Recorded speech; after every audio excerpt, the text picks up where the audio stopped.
బగబగ Monday ఎండలతో ఉక్కిరిబిక్కిరవుతున్న ప్రజలకు వాతావరణ శాఖ అత్యంత చల్లని కబురు అందించింది.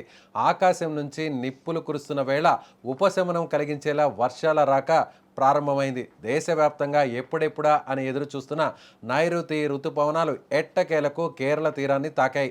దీంతో కేరళతో పాటు తమిళనాడులో కూడా వాతావరణం ఒక్కసారిగా చల్లపడింది. చాలా ప్రాంతాల్లో ఇప్పటికే మేఘాలు కమ్ముకొని భారీ వర్షాలు కురుస్తున్నాయి. ఈ చల్లటి గాలులు, వాన చినుకులు మరో వారం రోజుల్లోనే తెలంగాణ రాష్ట్రంలో కూడా ప్రవేశించబోతున్నాయి. నిజానికి ఈ ఏడాది ఋతుపవనాల రాక కాస్త ఆలస్యమైంది. సాధారణంగా మే నెలాఖరులోనే రావాల్సిన వానలు జూన్ మొదటి వారంలో కేరళకు చేరుకున్నాయి. మే 26వ తేదీ నాటికే ఇవి వస్తాయని అధికారులు మొదట అంచనా వేసినప్పటికీ పసిఫిక్ మహాసముద్రంలో ఏర్పడిన ఎల్ నినో ప్రభావం వల్ల ఈ ఆలస్యం జరిగింది. ఆలస్యంగా వచ్చినా కూడా ప్రస్తుతం కేరళలో వర్షాలు జోరుగా సాగుతున్నాయి. అలప్పుల, కొట్టాయం, ఎర్నాకుళం వంటి జిల్లాల్లో వానలు దంచి కొడుతున్నాయి.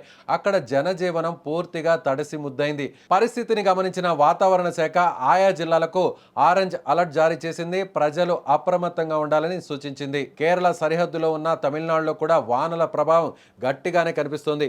అక్కడ దాదాపు 15 జిల్లాల్లో రానున్న కొన్ని గంటల్లోనే భారీ వర్షాలు కురిసే అవకాశం ఉందని ఐఎండీ హెచ్చరిస్తోంది. ఆయా ప్రాంతాల్లో ఆకాశం పూర్తిగా మేఘావృతమై ఉంది. చల్లటి గాలులు కూడా వీస్తున్నాయి. ఈ ఋతుపవనాలు వేగంగా కదులుతూ త్వరలోనే ఏపీ, తెలంగాణ వైపు రాబోతున్నాయి. వారం రోజుల్లోగా తెలుగు నేలను ఇవి తాకడం చాలా ఖాయంగా కనిపిస్తోంది.